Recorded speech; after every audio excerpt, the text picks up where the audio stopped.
যেমন মানুষ তেমনই তার গুণ বিচার ও ক্ষমতা। এই জন্যই বলছি পৃথিবীর চতুর্থতম ধনী ক্রিকেট বোর্ড হচ্ছে বাংলাদেশের। সেই ধনী ক্রিকেট বোর্ডে দেখবেন মানে অন্য অন্য দেশে যারা ভালো খেলে, লিগে ভালো খেলে, যারা পারফর্ম করে তাদেরকে নেওয়া হয়। আর আমাদের দেশে ওই যে নিয়ত করা আছে যে তোমারে ছাড়া আমি খেলতে যাব না, মানে তোমাকে আমার সাথে তোমার যাইতেই হবে। দেখুন এনামুল হক বিজয় কি অসাধারণ খেললো বিপিএলে। তারপরে আপনার নাইম শেখ সর্বোচ্চ রান সংগ্রহ কত সুন্দর খেললো।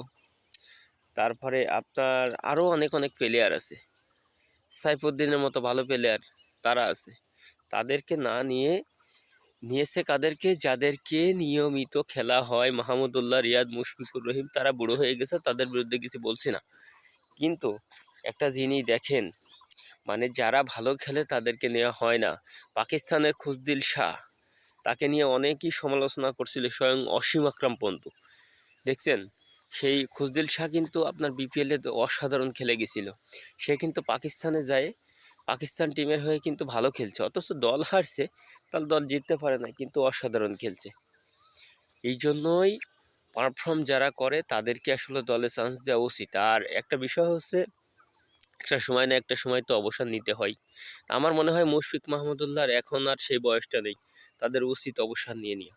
কারণ তাদের আসলে ওই আপনার সেই তরুণদের মতো সেই তারুণ্য আর নেই, কারণ তারা ভালো খেলছে, তারা গ্রেট। তবে সাকিবরে আপনি ফেলে দিতে পারবেন না। সাকিব দেখছেন যে সাকিবের টাইম আউটের কারণে ম্যাথুস বাবু প্রথম ক্রিকেটার হিসেবে টাইম আউট হয়েছে, আর সেই সাকিবই নেই। সাকিব নিলে কী দোষ হতো?